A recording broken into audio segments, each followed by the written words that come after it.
crawl out from your grave. For why would you want to stay there?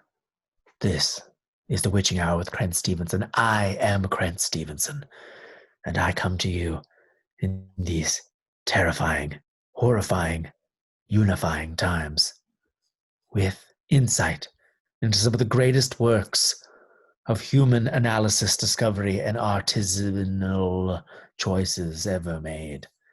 And my guest today is no exception. I bring to you renowned historian Echo Harriet.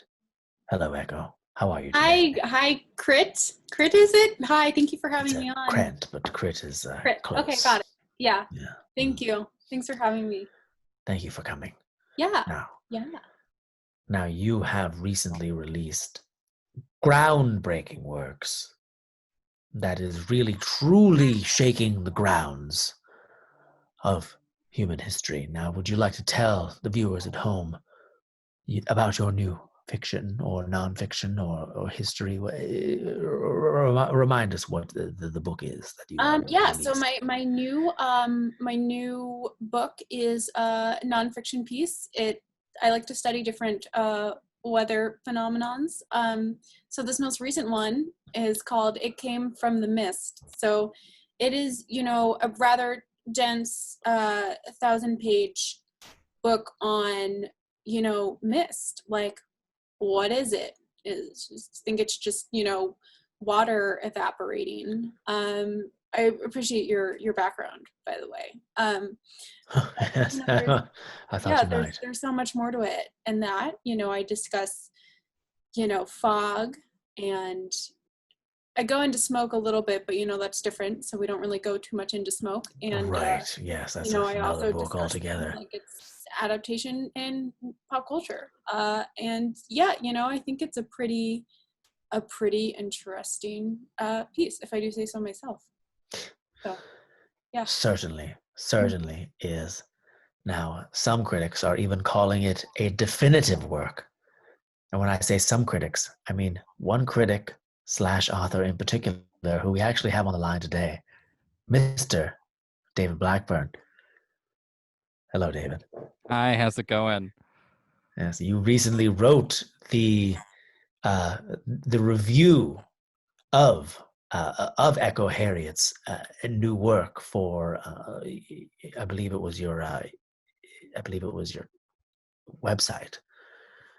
Now, that's right. Yeah. The title, which I will pat myself on the shoulder and or back about, is Demystifying Mist, a mystifying trip to the mysteries of mist by Echo Harriet, which I thought was just such a good and passionate and interesting and insightful title for me to come up with for that article. So that was truly.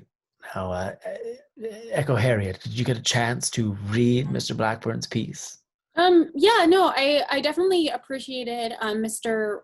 Blackfern's blog post. It's Blackburn. Blackburn, yes. And I think it's brought in a new audience, because I think my normal audience is more, scholarly, college educated, some liberal arts, but, mostly people that are, studying, anthropology and archaeology and all the different ologies. Right. But I think so many. I think Mr. Blackburn appeals to, more of an audience of kind of, conspiracy theorists is probably the nicest way to put it. Right. The kind of people that get all their information strictly from the internet, mostly. But I think it is interesting having that audience come in, and, sometimes they can be kind of scathing, but I think it does give them the opportunity to, learn about something that maybe they wouldn't have otherwise been about. Yes, indeed. And it has opened up I believe Mr. Blackburn's blog post, opening up that world of conspiracy theorists, that a new conspiracy theory about mist itself has derived, and that mist, fog, all of these things don't actually exist in the physical world, but are just a manifestation of people with soap in their eyes. Now, I don't know if there's any validity to it. I'm not a scientist, and if I were, I would believe in some pretty strange sciences. Now, do you believe that this theory that's taking hold, Echo Harriet, is worth investigating? Yeah, I mean, I think it's interesting that there are people that are basically saying that mist doesn't exist, right? That only Right. certain people can see this phenomenon that is obviously a real thing. You know, it's Right. driving home late, 2 a.m., can't really see the road. That's not just a thing that some people see and other people don't. And I think it's quite dangerous to say that you know, don't see it. And smoke, you know, again, different from mist, but smoke is very important because it signals fire, you know, and you can Yes. see smoke and save a life. But again, people arguing that smoke is a made up concept. It's hard to give that any sort of clout. I mean, it's just obviously not true. And again, dangerous to believe that it is not a real thing. So, you know, Yes. and I'm sure a lot of scientists would agree with me. Yeah, you know? Yes. Now, Mr. Blackburn, you have refused to take a stance on whether or not you believe that mist, smoke, fog are truly manifestations of some kind of scientific phenomenon in our world, or if they are indeed the remnants of somebody who uh, washed their face with the wrong kind of soap. Now, would you like to, right now, here, take a stand? Here are the facts we know. People have reported mist around the entire world, around this entire world. Yes. Fact 1. Fact 2. No one has reported mist in space where there are not people. True. Fact 3. People can get soap in their eyes. They do this all around the world. I don't know if you read about this. I don't know if you've seen this. You know, I'm sure there's documentaries. People can get soap into their eyeballs. Absolutely. You're telling me that has no effect? You're telling me that soap can do a thing to a car? You know what I mean? Like, you know, Yeah, people wash their cars. Exactly. Yeah. So soap can have an effect, both E and A effect on a car, but when it comes to our eyeballs, they don't. You know, you're not telling me that. So to me, it's sort of too many things are lining up. Too many dots are getting connected. Now, if we went to the moon and there was mist,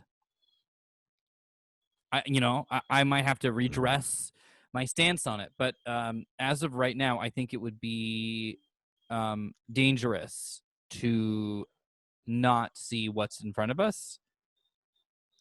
Yes. Well, the controversy goes on. The controversy goes on now. Now, while you are here and have we have your attention, viewer, be sure to check out this book. Echo Harriet, is there anything else you would like to say to the viewers before we say Yes, goodnight? Crit, I would just like to say that It Came from the Mist is, you know, a book based in scientific fact. And that mist is a real thing, not just some concept that someone has developed because what they got, I'm sorry, soap in their eye? What, when they were taking a shower? Yeah, the same soap that go car. So Same soap go again, eye. you know, Mr. Blackburn, I appreciate Yeah. you bringing me a wider audience. So, you know, I think I need to be grateful for all of that. But at the same time, I hope people don't, you know, believe that. Yes. Well, people, just like kids, believe the darndest things. And shall they be darned to eternity? Or shall they be darned to being sucked into their own computer, into a different dimension in which they are trying to find their wife? You know, these are the things that come to mind when we think of Mist. Be sure to pick up the book.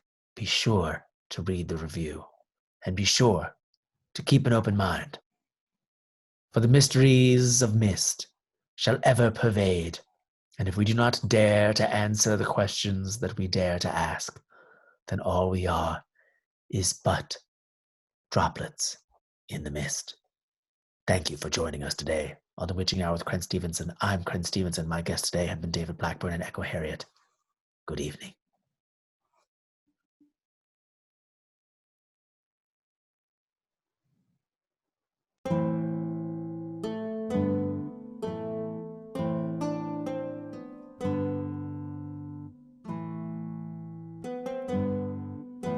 What they got, I'm sorry, soap in their eye?